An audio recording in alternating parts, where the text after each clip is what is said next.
want to welcome Officer Doss, and I want to thank you guys for coming, and please spread the words to anybody, family, friends, other business associates. Just keep spreading the word. That's the only way we're going to prevent all this. But those of us, some of you guys are customers, some of you guys are not. We know most all of our customers, and the best way to prevent any of these crimes is to pick up the phone and call the banker that you know. That's the best way that we have, and we'll give you some other advice here today, but that is the best way. Just call us, okay? All right? All right, thank you. Hi everyone, I'm Sergeant Melissa Doss, and I was asked to come out here and talk to you guys about preventing scams, but I do want to cover the bank robberies real fast. I am knocking on wood on that. It has been several years, but I do have to brag that St. Peter, since I've been there the last 16 years, we've had 100% clearance rate on bank robberies, so we're not the best city to do that in because we have the resources and the time to investigate it. So we've been very successful with that. So a few things I'm going to talk about, just an overview, is I'm going to talk about recognizing scams. If you guys remember anything from this presentation, it will be the red flags that I'm going to give you guys in a couple of slides from now, okay? If you remember those red flags and you pass on that information to your loved ones as well, I promise you it will prevent majority, if not all, the scams that are out there. We're going to talk about how to protect yourself from fraud, the steps to take if you become a victim, and then I'll give you guys additional resources if you want to look into this a little bit further. So first I'm going to talk about, when it comes to scams, who do you think is targeted? Everybody. Everybody, right? I used to call this senior scams and frauds. And one time my chief goes, why do you call it senior scams and frauds? And I was like, well, because seniors get targeted. He goes, yeah, but wouldn't they take money from anybody? And I was like, yeah, you got a point. Now, anybody and everybody can be targeted. I've seen teenagers get scammed online for different things. I have seen young adults who are trying to rent a house, to work from home. There's those type of scams. And then there's all the scams that I'm going to talk to you guys about. I will say that their preferred target is seniors. That is their preferred target. And there's a lot of reasons why. But they will take money from anybody that they can get to fall for their scam. So why are seniors targeted? Well, Betty White. I love Betty White. Seniors can be targeted because they can be more vulnerable. And in what ways can seniors be more vulnerable? Give me some ways. Lonely. Lonely, yeah. So my dad is 76 years old, and he lives in the same house that I grew up in, and I watched that neighborhood a few times turn over, right? And right now, they're in the stage of the little itty-bitty babies running around the neighborhood. And so nobody's really paying attention to the 76-year-old that's inside of his home all day taking care of his wife. So he can feel lonely. So every time I go over to his house, I get to listen to him talk for 3 hours because he wants adult interaction. So that makes my dad more vulnerable as being in a community where there are not a lot of people his age, his peers, that he can have interactions with. So someone could come to his house, call his phone, and he may engage with them because of that loneliness. And what other ways are seniors vulnerable? I don't know how to word it, but with their grandkids and all that, we would. Yes, you're vulnerable to scams from younger people. There's actually been studies on that that say the younger the scam artist, the more likely a senior is to fall for it. And the primary reason behind that is because they said, but he reminded me of my grandson. He reminded me of my granddaughter. And we find our grandchildren, for the most part, pretty trusting, and you love them, that you just assume that these other young adults are the same way. So yes, that's another reason they can be vulnerable. Some seniors can be very trusting. They believe that, well, I'm a good person, and my neighbors are good people, and my coworkers or my friends are good people, my family are good people. Surely there aren't people out there that would take money from a retired person who's living on a fixed income. And we have to really stop thinking like that, because there are people that will be more than happy to take money from people, and they don't care what your circumstance is. Seniors can have trouble spotting a fraud. So yes, this is true, but I find this to be true of a lot of people, and here's the reason why. I do this for a living, but there are new scams and frauds that come out all the time that I really have to sit down and think about how they're doing it to understand it, because a lot of times they can be really complicated. So these red flags will help you spot it from a mile away, but trying to figure out how exactly the scam works can be a little bit difficult. And also another issue is technology. So I am 43 years old and I'm at that age where I don't want a new phone. Every time I have to upgrade, and my daughter's saying, Mom, upgrade your phone. I'm like, I don't want to. I don't want to. I don't want to learn something new.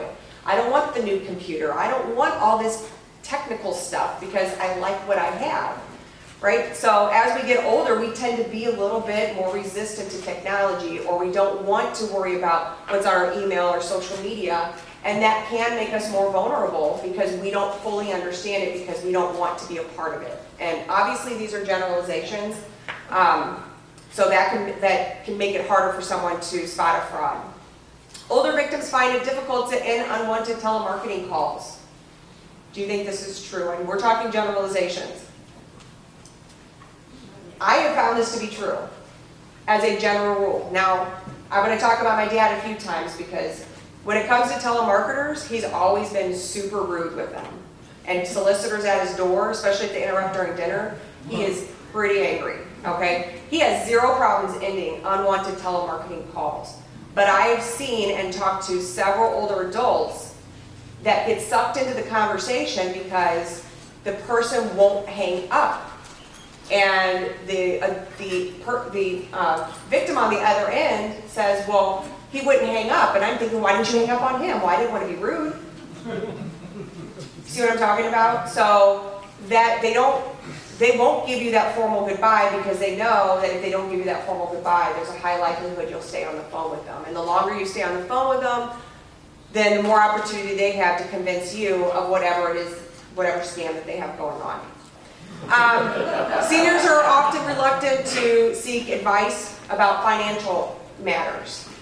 I have found this to be true anytime we've had a senior that has been scammed and they come in to report it. They generally do not come in by themselves to report it. It's generally their kids, their nieces or nephews, their grandkids that are dragging them into the police station and they're hitting them saying, tell them, Mom, tell them what happened. And then the person who got scammed is like, I was scammed out of $1,200. There's a lot of embarrassment that comes with it because we'll hear them say, I was a banker for 30 years, I should have known.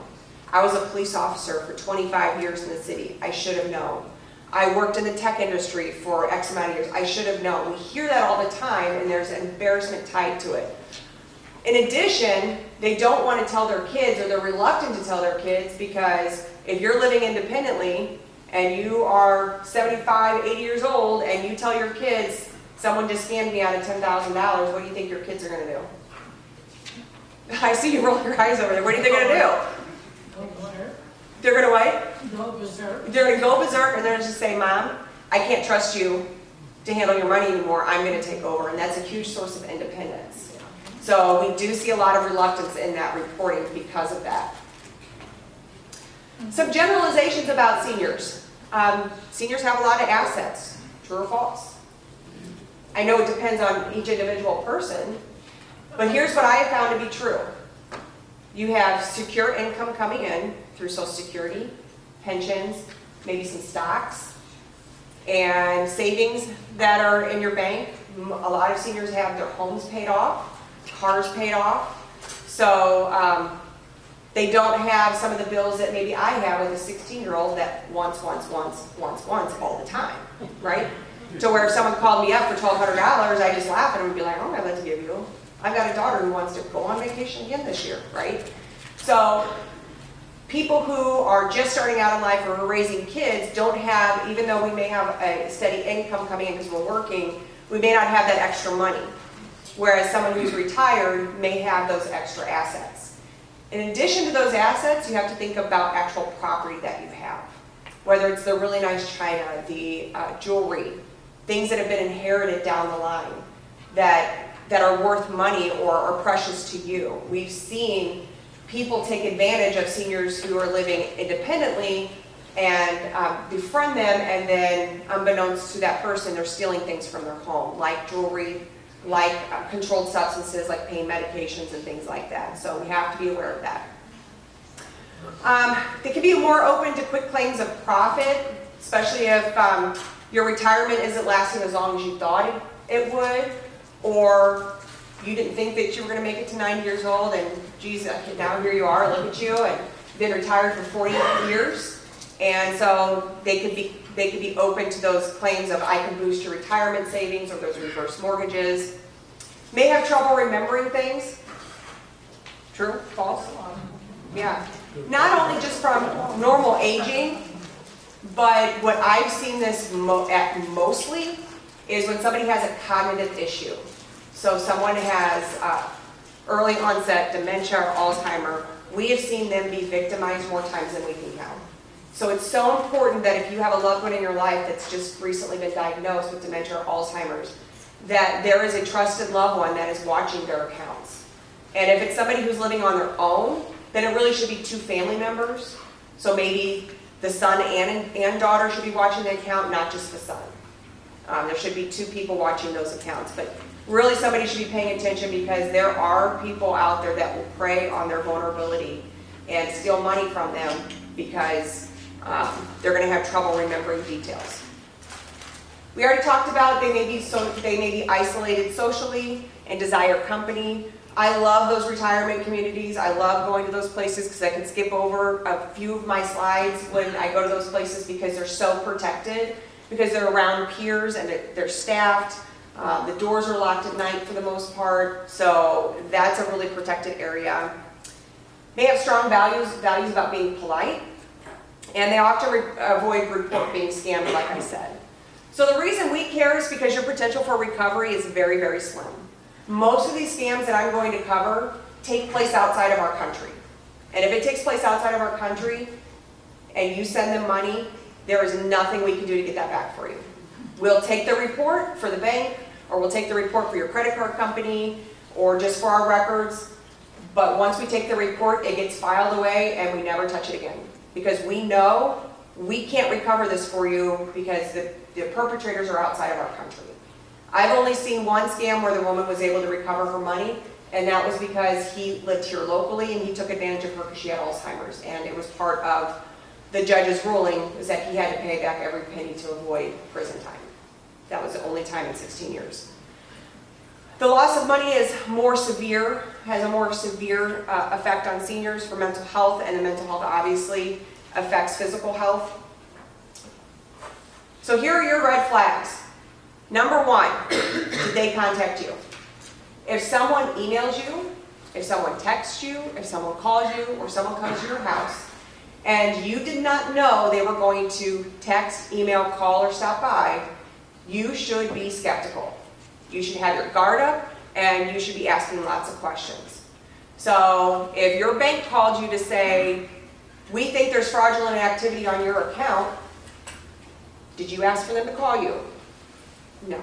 So you need to be very wary of the rest of the conversation. I will tell you that my credit card company and my bank have called me before because of fraudulent activity. And you can correct me if I'm wrong, if this is not how it goes with your bank. They call and say, did you make this $2 charge at Google? No, I didn't. Okay, we froze your account. We can either send you a new card in the mail, and it'll be there in 5 business days, or you can go to the local bank branch and we can get you a card right away. What would you want to do? Oh, I'll go to the bank branch. Okay, your account's frozen. Thank you so much. They don't ask for my account number. They don't ask for my social security number. They don't ask for any personal information because they have it. If we do call you, we will not get offended if you hang up and say, I'll call you back. We will not be offended. We encourage it. Yes. Okay?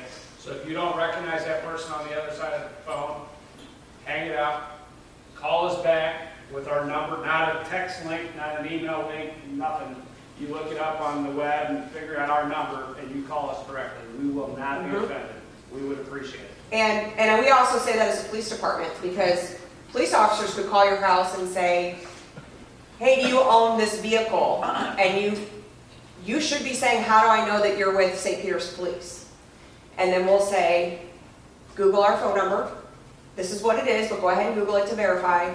You can call us back and then ask the dispatcher to speak with Sergeant Dawson. They'll patch you through to me. I like it when people do that because you shouldn't trust us off the bat, because we may be asking you personal information about your vehicle or about You know, if you were a victim of a crime, something like that. So yes, always make sure that you are building your own contact to verify it is that person. So they contacted you, you shouldn't trust it. Don't click on those links if they text you to say, I just got one the other day that says my PayPal account is frozen. Like, I don't care, I hardly ever use it, so I didn't care. But for some people that's important. And there was a link attached that wanted me to click on it to get it restored. No, absolutely not. That's 100% going to be a scam, yes. The second one is, are they creating an urgency? So when they call you and they say they're with your bank and you say, well, I'm not sure this is actually Joe with Advantage Bank, I will call you back. If they want to keep you on the line and convince you that it's them and they're creating an urgency, well, ma'am, if you hang up, there's nothing I can do to recover your money. They're creating an urgency. That's your second red flag that it's a scam. And you're going to hear this pattern on the different types of scams that are out there. And are they requesting money from you now? So sometimes it's account information that they're looking for. But what we see most often is they can restore all this stuff for $200. You just need to go to the Walgreens. And they know exactly where it's at. They'll give you the address to the Walgreens on Salt Lake. And they'll say, that should only be 0.3 miles from your house. I'll stay on the phone with you while you go to Salt Lake Walgreens and get a gift card, a Visa gift card for $200. And people do this. So did they contact you without you asking for them to call you? Did they create a sense of urgency, and are they requesting money now? So most scammers do what we call phishing. So this phishing with the PH is very similar to phishing with an F in the spirit of it. So for those of you who like to fish, I've made this mistake before by saying it's all luck, right? You just throw it. No, it's not. There's skill involved, right? You make sure that you have the right lure, you have the best pull, you go during the right time of year for the type of fish you're fishing for.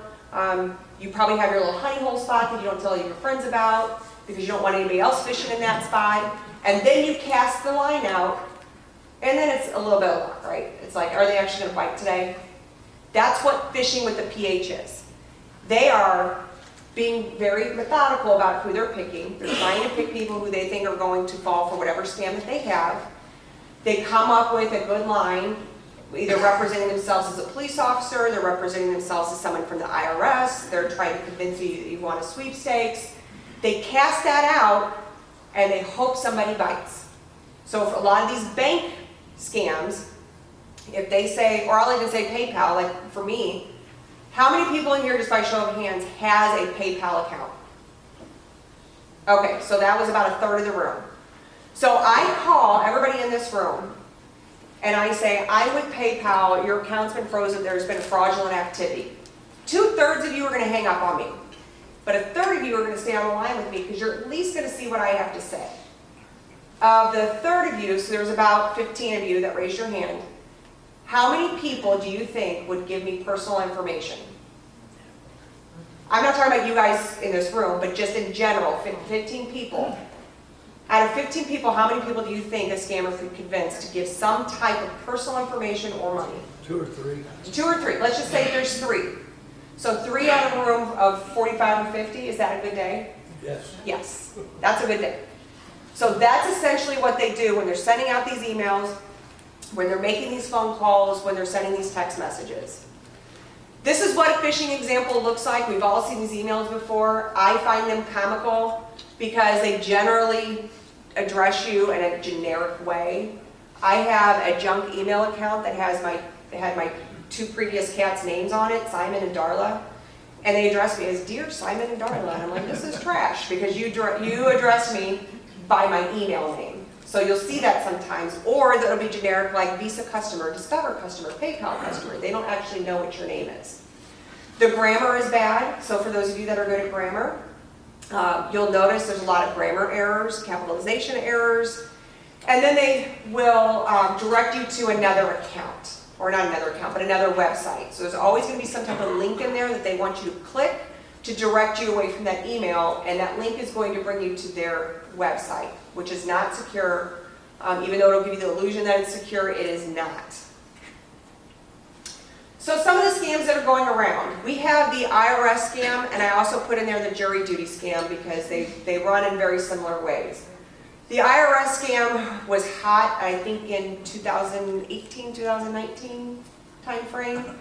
We still see it every now and again, but it was running rampant pretty bad in 2019, to the point where I file my taxes right away because I don't want somebody getting my info. So the formula that they follow is they call you, so it's a random call, and they say they're John with the IRS, you are behind on your taxes by $853.42. They never give you a round number, it's very specific.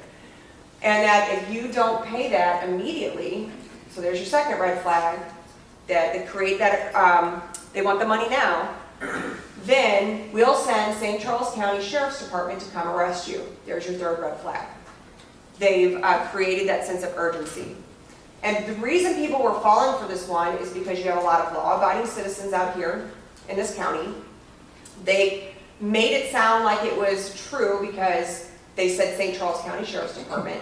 And they've also sometimes used our names. You can find police officers' names on social media pages. It's not that hard. And they'll use our names to make it sound like this is, wow, this is really an officer, or this is really somebody who's working with our officers. And if you don't pay for it, we're going to come arrest you. And the IRS wants to be paid in a Visa gift card. Right? Doesn't make a whole lot of sense. But they create that fear, and when that fear gets created, people tend to do illogical things. All right? And it's actually pretty normal that people do that, which is again why I like doing these talks, just to warn people ahead of time. The IRS has done press release after press release to tell people, we will contact you by mail. And I know out of all the people in this room, there's a handful of you that have received letters from the IRS because of some error on your filing. Whether it was you as an individual or your business or whatever it is, or some type of error, they always contact you by mail. Always. They will not call you by phone. Their jury duty scam follows kind of the same formula. They contact you. They say that you missed jury duty. They're calling saying they're with St. Charles County Sheriff's Department, and that's a $500 fine. There's a warrant out for your arrest. If you don't pay this, we're going to send police officers by to arrest you. Here's the reason that works. I had one woman who fell for this, who I knew very well, who fell for it because right before she went on vacation, her adult special needs daughter got a jury duty summons. She put it off to the side and said, I'll answer that when we return from vacation, and then forgot. And then she gets this phone call. And she goes, oh my gosh, she immediately thought, my special needs 37-year-old daughter is going to have a warrant out for her arrest because it was my fault, and she panicked. And she paid the money. And then she sat down and she thought about it. She goes, oh no, I got scammed. And then contacted our police department and filed a report. She told the officer that was at her house, please don't tell Sergeant Doss that this happened, because I've been to her talks 3 times. He told me. So there are sometimes really logical reasons why people would fall for these things. Please verify this stuff. Police departments will not call you. I will not call you to solicit donations. I solicit donations from businesses, and I send letters on letterheads for programs that we have throughout our city. I do not solicit donations from individual citizens unless you see us sometimes selling Torch Run t-shirts for Special Olympics outside of grocery stores, but then you're actually having an interaction with us. So if anybody presents themselves as a police officer asking for donations or asking for bail money for somebody, saying that you have a warrant out for your arrest, you're paid over the phone, it's 100% a scam. We don't do that. Sweepstakes and lotteries. So this was dormant for a long time, but I actually just got a call yesterday from someone saying that they got a letter from someone who claimed that they won the lottery and didn't know what to do with all this money, so they wanted to bequeath it on him. So obviously a scam. There are legitimate sweepstakes out there. The federal laws on sweepstakes are that whoever gives you that prize cannot ask for one single penny from you. Not one. They can't ask you to pay taxes up front. They can't ask you to pay for delivery fees. They can't ask for anything. That sweepstakes is that you won a cool toaster, you get the toaster, you don't have to pay taxes. Okay? If they ask for any money, it's a scam. I will tell you though, if you're somebody who goes to the casino and you see those little kiosks that say win a cruise or win this new car and you put your money in there, more than likely there really is a prize, but all that information that's being put in that drop box goes to telemarketing companies. They sell it to telemarketing companies to where now they can bombard you with phone calls and mailers. So just be aware that when you enter those that you may be getting a lot of junk phone calls and emails. Online purchases, for those of you who like to shop online. The best rule of thumb, there's a few of them. Make sure that you are shopping with a reputable site.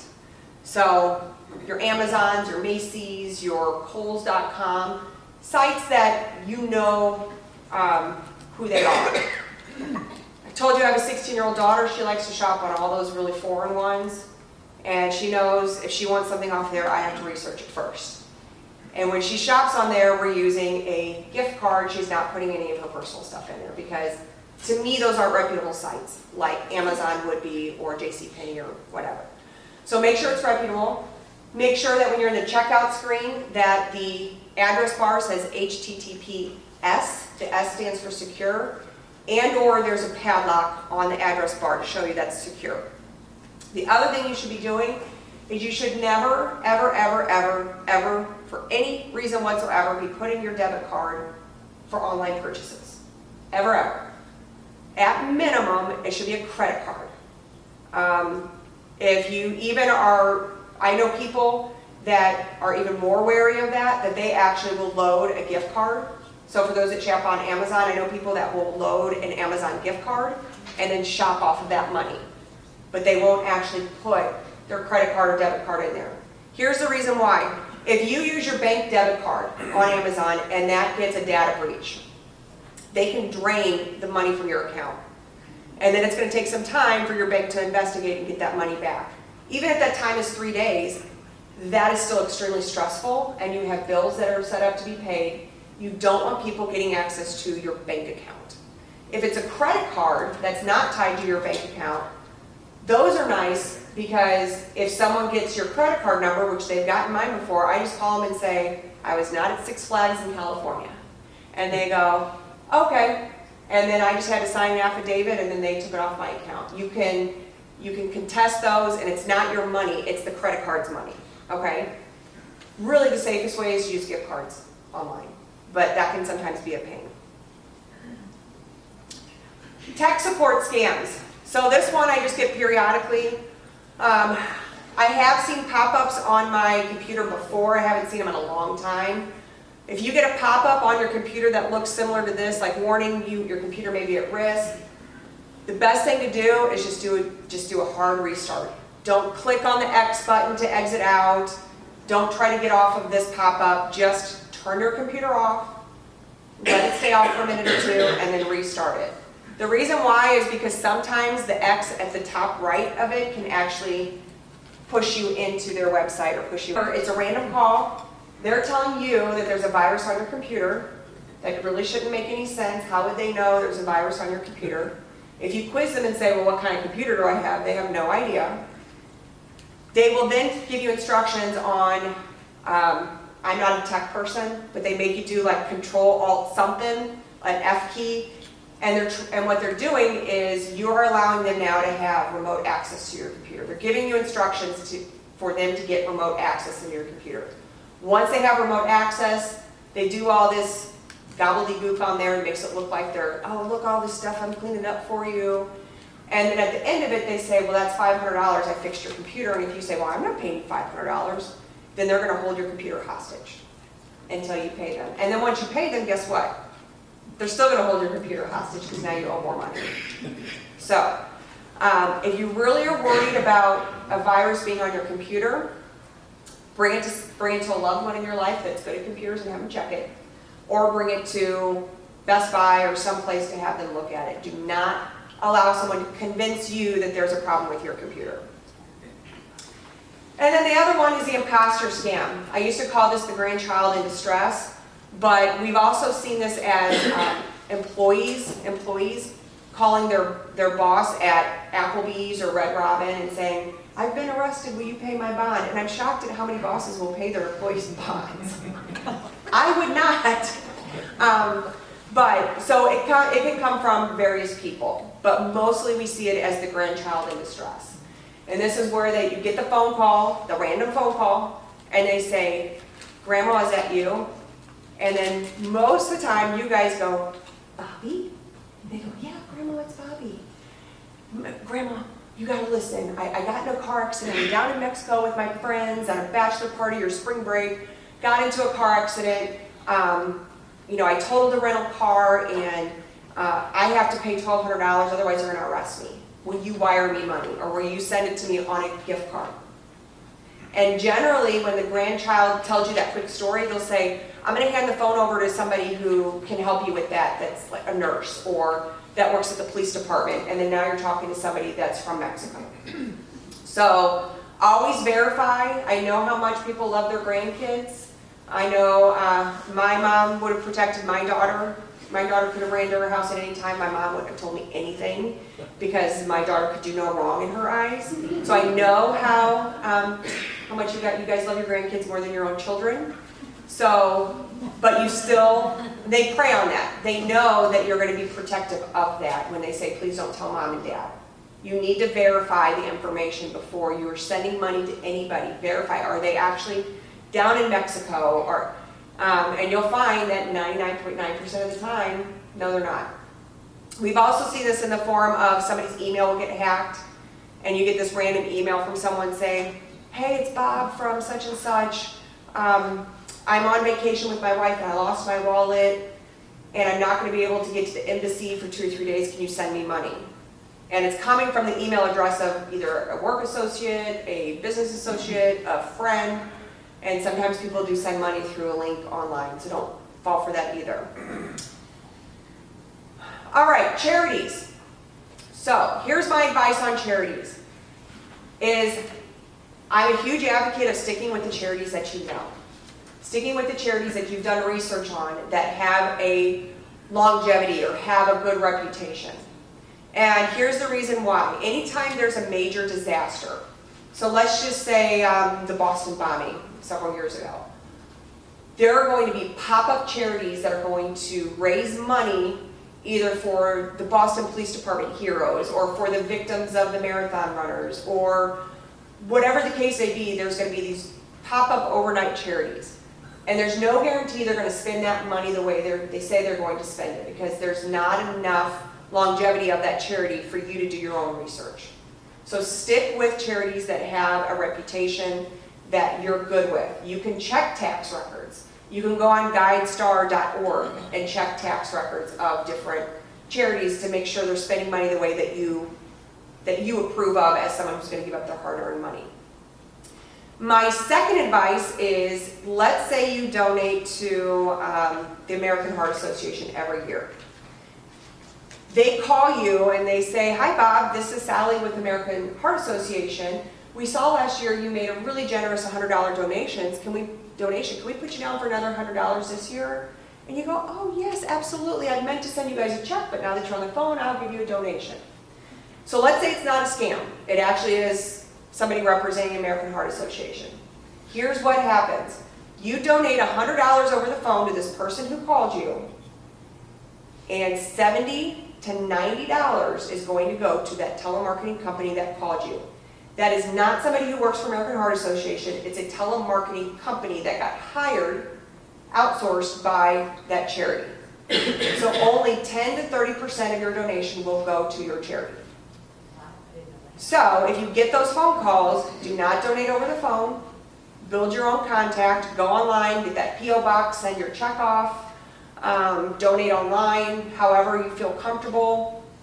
I would not donate to anybody who calls me, not only because you can't verify who they are, it very well could be a scam, but then if it isn't a scam, your charity may not get all their money. How bad should we feel about hanging up on the national police or firefighters? Because I feel really bad. Don't feel bad because I've yelled at them before. They're very aggressive. Because I've even said to them, I'm actually a police officer and I donate locally. I don't know what your organization does. Well, can I at least put you down for $25? No. I have researched those, I still don't know what they do. I've been doing police work for almost 21 years. I don't know what that national one does. If you ever want to donate to any first responders, Backstoppers is the one that we would always recommend, but contact your local police department and just say, I would love to donate in honor of you guys. Who would you recommend that we would donate to? And all of us are gonna say Backstoppers, unless you call like St. Louis County, they have a police association that they can tell you about. But other than that, I would never hang up on them. Yeah. You can tell them you don't like the police. Okay. Credit card fraud. Ever since we got those really annoying chips in our debit card, was anybody else annoyed by those when we first got them? Because you had to wait till it beeped. You're like, oh my gosh, I gotta leave it in. What if I forget my card? And then it's beeping at you. Ever since we got those chips, cloning of credit cards has dropped dramatically. I've heard only one time have I heard, well, they have seen some cloning, but then I didn't hear anything after that, so I don't even know if it's true. We have not seen the cloning of credit cards like we saw 6-7 years ago, when it was a nightmare when people were cloning cards. So even though that little chip's annoying, it has really cut back on that. Our biggest issues are the data breaches. And that again goes back to where you're storing your credit cards online. You're putting them online with Macy's or Kohl's or Home Depot or whatever. It's your data getting breached by some hacker, which is why it's important you just use credit card and you don't use your debit card. But check your statements regularly, make sure everything on there is what's supposed to be on there. Credit card skimmers.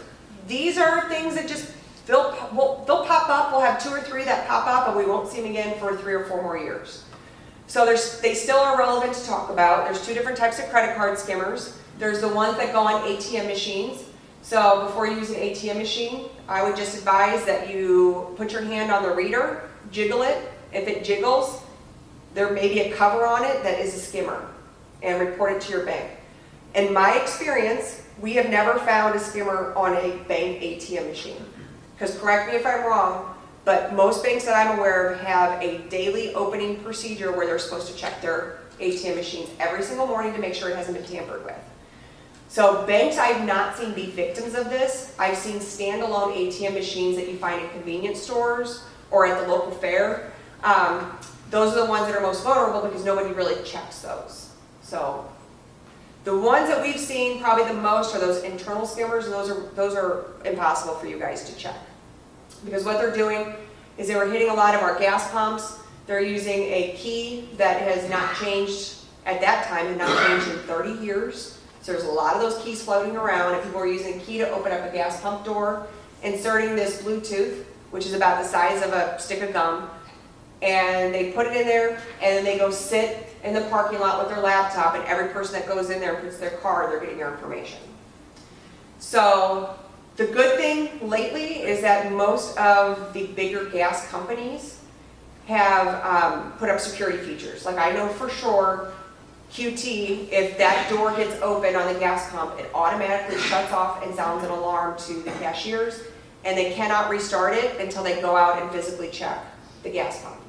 So if there's a gas station that you go to frequently, just ask them what they do to prevent skimmers from being put inside the gas pumps. Most of them have gone to systems like that, so we're not seeing it as often. I would definitely be careful with gas stations that are just kind of not as big, or more maybe in more rural areas. If it looks a little weird or maybe not as secure, use a credit card. Or walk inside. Or walk inside and pay cash like we did in the 90s. All right, so remember I was telling you how my dad's rude to telemarketers? He would fall for this. This is where my dad, I think, would be vulnerable. These are called ruse burglaries. This is where somebody presents themselves like they are in an official capacity. They are with the gas company, they're with the electric company, they're with the water department, and they need your assistance. My dad will absolutely help anybody who asks for help, especially if you're in official capacity. So somebody with the gas company knocks on your door and says, I'm Bob with gas company. We're going to be replacing meters in your neighborhood in the next month or 2. Can you show me where your gas meter's at? And my dad, with my stepmom, who has dementia, so he doesn't have conversations every day, would be like, absolutely. He'll walk out of the house, to the side of the house, and he's gonna be talking this poor guy's ear off. Talking. And this guy's gonna entertain my dad. Oh, yes, sir. Oh my gosh. That many people run the stop sign every day? That's amazing. Meanwhile, what do you think he's done at the front of the house? He's left the door unlocked. And this gas company employee has an accomplice that's going in the front door and they're burglarizing the house. So we do see this. It's one of the things that happen where I really think it's people passing through that are hitting town after town after town. So they're not locals that are doing this, but we do see this, I would say, several times a year in the region, the St. Louis region. So never trust somebody just on face value. If they say they're with the gas, electric, or water company, verify. Just make them stand on your front porch and say, okay, sir, I didn't know that you were coming. If you want to stay right there, I'm going to verify with Ameren that you're supposed to be here. And then make your own contact, call Ameren to make sure they're supposed to be there. If you cannot get a hold of someone at Ameren, what do you think your next step should be? Call you. Call us. Call your local police department and say, there's somebody on my front porch saying they're from Ameren. I did not know they were supposed to be here. Can you please check on this? You'll know right away if the person is with Ameren or not, based on that. If you close the door on them and say, I just need to verify this, if they walk away, that was probably a scam, and then you need to do what? Call us. Yes, let us know. Shoot him. No, stop. Bad advice. All right. So I want you guys to think about, and do not blurt this out, please. Think about where you hide your valuables. Where do you hide your good jewelry? Where do you hide your cash stash? Where do you hide your will? Where do you hide anything that's valuable in your house? Okay? And if it's one of these places, you need to move it. Do you hide it under your mattress? Do you hide it in your toilet tank? When I first started law enforcement, I couldn't figure out on burglaries, how come all these toilet tank lids are on the floor? And it was because they said, well, there's a lot of people that like to keep their cash in the toilet tank in a Ziploc bag. And I'm like, that's weird. I had no idea. Your dresser drawers or nightstand drawers. Dresser drawers always get dumped. Always on a burglary. Your jewelry boxes will get stolen off your dressers, and your dresser drawers will get dumped every single time. If they are in any of those locations, anything of value, you need to move it. Okay? So places that you can put things, my advice would be to get a fire safe. There's a difference between a burglary safe and a fire safe. I personally have a fire safe because you can actually move it. It's super light, and obviously if there's a fire, it's going to help protect your documents or your valuables. Put those things in your fire safe, and then go to your storage room where you have all of your holiday decorations that are probably way better organized than mine. They're probably like in Tupperware bins that are labeled. Put your fire safe in the Tupperware bin that says Halloween decorations. Put stuff on top of it, and then that's where you can put your stuff. And I promise you, unless somebody knows that you put it there, it's not going to be burglarized. I've never, ever seen somebody go into a storage room at all. They will go in your master bedroom and tear it up. If you have an office, they'll tear it up. They'll go in your bathroom because sometimes they're looking for controlled substances. And sometimes they'll hit your kitchen because they know some people hide things in their freezer. They typically do that with older households rather than younger households. So, identity theft. This does still occur. Identity theft is somebody's obtaining using your name, your date of birth, your social security number, your address, bank account information, anything like that to obtain goods or to open accounts. The different types of identity theft out there, there's financial identity theft, that's your most common, where they're using somebody else's identity to get goods, services, or credit. There's medical identity theft, where someone's using your information in order to get medical services. The police departments don't see that as often. I believe Medicare and Medicaid investigate that a lot. Police departments typically don't see that. If we do see it, it tends to be your family members that are posing as you so they can get health insurance. How to prevent it? Don't give out your personal information. You should be very protective of your personal information. That includes your date of birth, it includes your address. I had somebody from a hospital the other day, my doctor put me in for a follow-up with another agency, and this agency called me up and said, hey, your doctor put in an order for this, I just need to verify your address and your date of birth. I said, well, with all due respect, you called me, so you should have that on file. So I'm not giving that over the phone. And so I asked who they were with, they told me, I built my own contacts and I contacted her back. So I would not give up your personal information. Shred any sensitive information. So the city of St. Peters, if you're a resident, we have a shred event twice a year. Do you guys do shred events? Yeah, actually, that's a perfect promo. Oh, there you go. July 18th, we are having a shred event, and we do feed you as well, so, but you do have a flyer on your thing, so please, yes, bring anything you have. Yes, those are great. Just like 3 years ago, I finally got my dad to get rid of all of his canceled checks from the 70s to the current times. I said, Dad, you don't need those anymore. He's like, but what if? I'm like, you don't need them anymore. Let's shred them all. So make sure you're shredding that information. And sensitive mail should be put in a post office box. So if you are mailing a check off for your insurance or for the IRS, for real, then you should be putting that, go to your local post office, either bring it in the post office, put it in a post office box. But I would not put it out in your mailbox with the flag up unless you're somebody who knows my mailman gets here every morning at 9:30 and I hear his truck, I'm running out there. But I would not put it in your mailbox the night before and put your flag up, because when people steal mail, they tend to steal it during the overnight hours. Carry only the credit cards that you need. This is where I pick on women. I'm sure there's some guys in here who are guilty of this, but I've taken a lot of stolen wallet and stolen purses report, and it's generally women. When I ask them, okay, tell me what was in your wallet? My driver's license, my debit card, my Discover card, my Kohl's card, my Macy's card, my Gap card, my Home Depot card. Oh. And I know there was a couple more, I just don't remember. All right, that is frustrating because not only do we want to report that so we can try and get those items back, but then if you don't remember, you may not know what credit card agencies to call to freeze your accounts. So just be in the habit of only carrying what you need.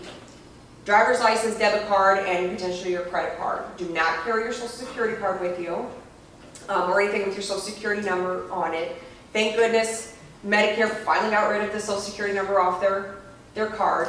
So there's no excuses anymore. Don't carry it around with you. Only bring it outside your house for the times that you need it and put it back in your safe location. And then I would store the 800 numbers for your debit card and your credit card in your phone. So if you have to cancel it, you'll be able to call them right away to get it canceled, because these thieves can rack up damage within an hour. They can rack up thousands of dollars of damages on your cards. In addition, most places like Kohl's and Home Depot, which I go to a lot, I don't bring my card with me. I go up to them and say, I don't have my card, but I have an account. And they say, okay, let me see your driver's license. And I give them my driver's license and they can look it up. Most places can do that, so you really don't need to carry the card around with you. You can opt out of pre-approved credit card offers by going to this website or calling this toll-free number. So if you're somebody who gets a ton of those, you've been approved, you can opt out of those. A more unconventional way, which I did several years ago, and it took me off their list for, well, it's like been 15 years now, is I would just mail all their stuff back in their pre-stamped envelope, and it stopped after about a month. So, all right. Check your bank statements and credit card statements regularly. Check your credit report regularly. Annualcreditreport.com is a good website. I use Credit Karma. Just be careful with Credit Karma. They are a business. So it is free.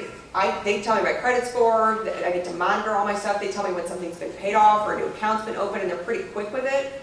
But they get sponsored by credit cards, so you'll get a lot of emails saying, oh, your credit score is good enough for this credit card, or we have this identity theft protection. So as long as you don't buy into any of that stuff, it's totally free. Be alert for caretaker crimes. So these caretakers could be somebody that's in there to take care of someone for nursing purposes. It could be somebody that's cleaning the house. It could even be somebody that's doing pest control. Just anytime someone's coming over for that type of stuff, I would hide valuables, because I'm sorry, you just don't know who you can trust. And be wary of anybody who's asking about your wills or your investments, or asking to get power of attorney. Please only give power of attorney to people that you trust and that you know well. I had one lady who we were having some issues with because she was calling 911 a lot, who didn't have any family or friends, and I asked her who her power of attorney was, and she told me. And I said, well, how do you know this person? And she goes, I met her at Aldi's. Okay, I hope she's really nice. There's nothing we can do. She could be a very nice woman, but that's very concerning, so. Medicare fraud. We don't investigate Medicare fraud, but you can call Medicare to investigate that. Please check all your bills before they get paid to make sure the services that are on there were services that were actually provided. Doctors are the #1 scammers of Medicare fraud. And one panel that I listened to on a webinar said it's really close to 100% of Medicare fraud are doctors. So make sure you're checking your statements, that everything that was done is accounted for on there. All right, skip over that. Okay, so what makes you a victim? If you've lost money, if you've lost property, or your personal information was obtained. So just somebody calling you, trying to scam you doesn't make you a victim, but if they actually got your personal information or they got money from your property, then you've been a victim. Contact your local police department and we'll walk you through what the next steps are. Contact your financial institution. They may do their own investigation. Or some financial institutions want you to file a report, some don't. Make sure you're following their guidance. And then you can also contact the Attorney General's office, but again, police departments can guide you when it's appropriate to do that. And the last part I wanted to add is just to let you know that we have a drug take-back coming up April 22nd. It's a Saturday from 10 a.m. to 2 p.m. You can find more information about it at DEA.gov. There's dozens upon dozens of drop locations in the St. Louis region. It's where you can bring all your prescription medications to have them safely disposed of.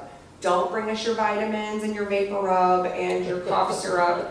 That stuff can all be thrown in the trash. It's just prescription medications. Because I have to carry it all. We do citizen academies twice a year, so if you're interested in doing the Citizen Police Academy, it's a 12-week course every Wednesday from 6:30 to 8:30 where you get to learn about the local police department. We talk about constitutional law, DWIs. Tonight they're doing traffic stops, and then you get to do a four-hour ride-along with us. And that's it. I know you're going to do it. You look excited. All right, do I have any questions? You've done, yes. Do I have any questions? Yes. I see online stuff of all these like envelopes that protect your credit cards and these little cases that protect your credit cards from being scanned. What are they using to scan them if it's in your purse and you're just somewhere? All right, so the question is about people that are able to scan your credit cards through your purse, your wallet. There are people that have that technology.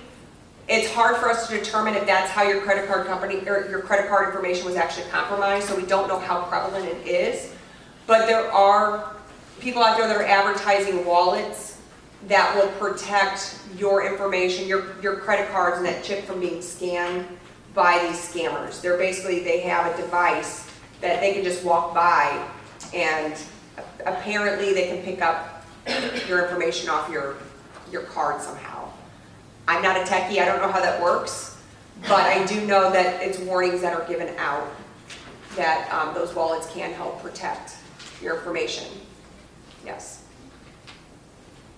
Anybody else? Yeah, I Yes. have a question. You know the Title Lock company? Oh, LifeLock, yes. Yeah, LifeLock, Title Lock. I don't know, to me it kind of seems like those companies are really unnecessary. Well, what do you think? And is there a problem with people getting their, homes stolen or whatever? Yeah, so the question was about LifeLock. Are those really good to have? I think it depends. I don't have it, but I check my stuff almost every single day online. And I know that I protect my stuff to the best of my ability. For somebody who doesn't have the time for that, I don't think it's a bad idea. Another thing that they do help with is they help with the recovery. So identity theft can be quite the nightmare to deal with. If someone really obtains your information beyond just your credit card, but they obtain you as a person, they've got your social security number, they're opening up all these things throughout all these different states, it can be an absolute nightmare to deal with, and those places like LifeLock claim that they will do all that for you. I don't know for sure if they do. I have never heard anything bad about them. So it's going to be dependent on how much work you want to do if your stuff was compromised. But as far as the title lock, are there actually people that can somehow, steal your home? Oh, steal your home. Yes. Okay, so you're talking about the title on your home. Yes. You can actually, St. Charles County is one of the counties that participates in the property, I think it's called like Property Alert. Just Google St. Charles County Property Alert and you can sign up for it. And what that does is anytime something's filed against your home, the lien on your home through the county, you get alerted. So when I refinanced my house like 6-7 years ago, they sent me a quit claim deed was filed with the court. I got it within a month of me refinancing. And it alerts you so that way if someone's filing something against your house fraudulently, you can immediately say, wait a minute, who's filed that against my house? We don't see that very much because it tends to be handled on a federal level. But apparently the FBI says that is a prevalent crime where people are claiming they own your property and they'll put a lien on your house to obtain credit someplace or obtain loans, and then they'll default on those loans and you don't know about it until you put your house up for sale and all of a sudden you've got a lien on your house. So yes, you can sign up on the county website and they'll just give them your property, or I'm sorry, you give them your name that's on your title and your email address and they'll notify you something's been filed. What was Yeah. the name of the website? I would just Google St. Charles County Property Alert and make sure you're on the .gov site. How about freezing credit reports to help prevent identity theft? Yeah, so freezing credit reports, you'd have to call each of the 3 credit reporting agencies and ask for those accounts to be frozen. I believe they do charge to do that, so just be aware of that. This would be if, let's say, someone calls you and then you give them your social security number for whatever reason and personal information, now you're worried they're going to open up accounts under your name. You can call those credit reporting agencies, ask for maybe a 6-month freeze on your credit, which means that anytime someone tries to open a new account, they have to jump through all these hoops. So when I worked at a retail establishment and someone opened up a credit card and they had a freeze on their account, we couldn't open it up right at that moment. They would actually have to go home, contact the credit reporting agency from the phone number that's part of their credit, so it would be like their cell phone number, and verify certain security measures, and then they would approve the credit.